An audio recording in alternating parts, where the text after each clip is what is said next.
Estamos de volta com Justiça em Foco, que hoje recebe a presidente do Tribunal Regional Federal da 4ª Região, desembargadora Marga Bartz Tesler. Nós vamos conhecer agora os casos mais analisados pela Justiça Federal, em especial pelo TRF da 4ª Região. Cabe à Justiça Federal julgar, principalmente, as causas em que são partes a União, autarquias ou empresas públicas federais. No Tribunal Regional Federal da 4ª Região, é comum a análise de processos que envolvem o Sistema de Financiamento Habitacional, o INSS e a Caixa Econômica Federal. Por conta da alta demanda desse tipo de processo, os juízes têm cursos de gestão dentro de um planejamento estratégico para gerenciarem com mais eficiência as respectivas unidades judiciárias. Entre as técnicas adotadas por eles estão o incentivo à mediação e composição de conflitos. De acordo com dados do Conselho Nacional de Justiça, a Justiça Federal no sul do país é a mais virtual, tem a menor taxa de congestionamento e o maior número de processos que discutem causas inéditas.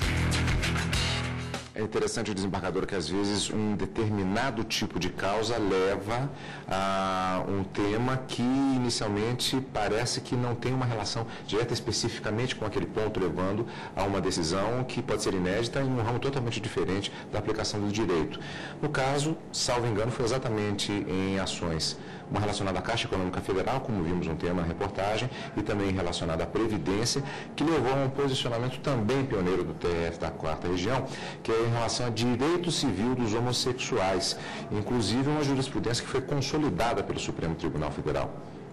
Exatamente, foi em 1996 se deu a primeira sentença que reconheceu direitos aos homoafetivos. Essa decisão foi confirmada pelo TRF, seguiu-se após uma envolvendo, a primeira foi envolvendo a Caixa Econômica Federal e os seus serviços de saúde. Depois, a outra envolvia o INSS e o pensionamento e outros direitos previdenciários de relações homoafetivas. As decisões foram confirmadas pelo tribunal e acabou que a política pública se inclinou e passou a reconhecer exatamente aquilo que já a Justiça havia reconhecido a esta população.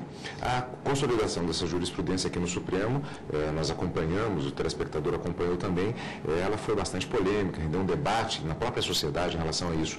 Na época das decisões, isso também aconteceu na 4ª Região? No início não houve assim um debate muito grande. A decisão teve registros jornalísticos médios, não diria que houve um debate muito intenso, não houve uma contestação ou posicionamentos contrários, veementes. Não, ela foi bastante tranquila, a posição.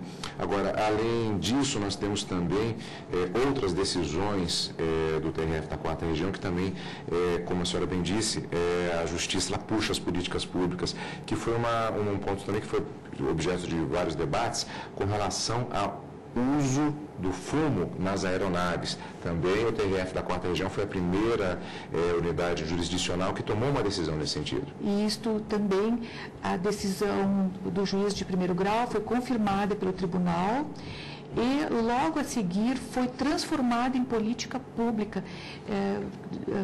tendo em vista segurança e precaução nos voos. Hoje ninguém mais questiona, na época houve uma certa resistência, hoje ninguém mais questiona a propriedade dessa proibição durante os voos. Magistrada, do ponto de vista exatamente do juiz, embora não seja uma manifestação muito comum, mas assim, de um ponto de vista, eu diria, mais pessoal, verificar a confirmação no âmbito social e no âmbito da aplicação do direito é uma satisfação quando se verifica particularmente essas decisões que são importantes e que implicam inclusive numa transformação para a sociedade. Chega a ser uma satisfação pessoal verificar essa confirmação ao longo do tempo? Muito grande. Acho que é a melhor gratificação que pode se ter, de ter certeza que se está na linha certa, que se conseguiu um avanço em diversas áreas, como na área da segurança de voos, da saúde, do meio ambiente, dos direitos humanos, né? Então, essa manifestação do judiciário e essa confirmação após da sociedade. Isso realmente é muito gratificante e é mais do que, é quase tudo, né? Muito gratificante na função da judicatura. Desembargadora, nós temos acompanhado justamente ao longo das entrevistas do nosso programa com os presidentes das cortes brasileiras, justamente essa questão da necessidade do conhecimento do direito e também das questões administrativas e dos instrumentos para que se efetue justamente essa administração. Agora, com relação à adaptação dos servidores, também houve necessidade de uma adaptação nesse sentido? Sim, inclusive há um projeto em andamento que está monitorando, porque isso é muito novo, nós ainda mal percebemos as alterações no nosso cotidiano, né? E há já uma comissão que está formada, já tem um estudo lançado, uma comissão presidida por magistrados, né? E que engloba também servidores que estão se debruçando sobre essa nova realidade que é a virtual, que desde problemas ergonômicos, visão, né? Nós vamos ter então que desenvolver e mitigar os eventuais efeitos adversos deste novo meio. Agora, vamos supor que em um determinado momento haja um determinado documento, uma providência que será tomada num determinado setor. Aquele material passa pela desembargadora e a desembargadora discorda daquela aplicação. Qual o passo seguinte? Bem, o passo seguinte é, vamos dizer, não validar aquilo que está ali virtualizado, né? Não assinar ou chamar o diretor da área, ele não precisa vir trazer cada papelzinho, cada ofíciozinho, não.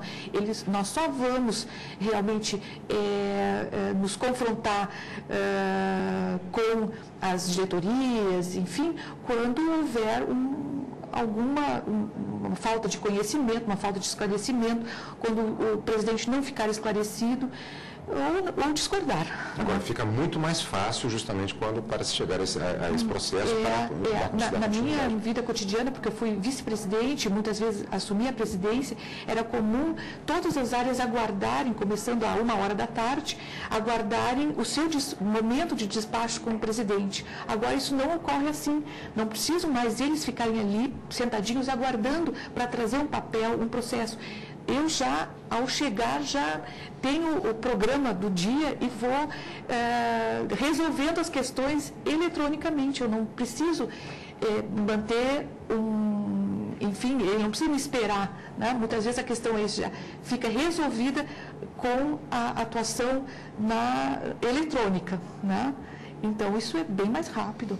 Desembargadora, um desafio de todas as cortes brasileiras é com relação ao volume de processos, não só de todas as cortes, mas na verdade de todos os magistrados. Como é a situação do TRF4 em relação a esse ponto específico? Bem, a região sul ela é muito litigante, isso já é uma tradição, né? Toda a região sul, não só o gaúcho, mas também o catarinense e o paranaense, talvez por serem mais esclarecidos, sei eu, terem mais consciência dos seus direitos, eles litigam muito.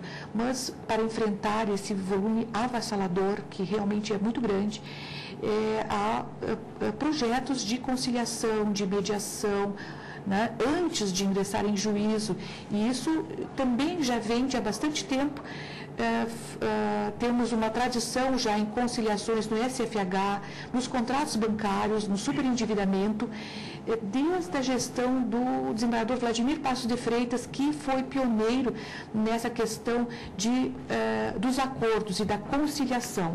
Então, há uma tradição já de formular ou de propiciar a conciliação com o processo já judicializado e agora, antes de ingressar em juízo, nos juizados e também por outros meios, antes do ingresso da ação judicial. Esta intenção, esse objetivo de estimular a conciliação é uma tendência cada vez mais forte. Sim, com certeza. É uma tendência que vem forte, até porque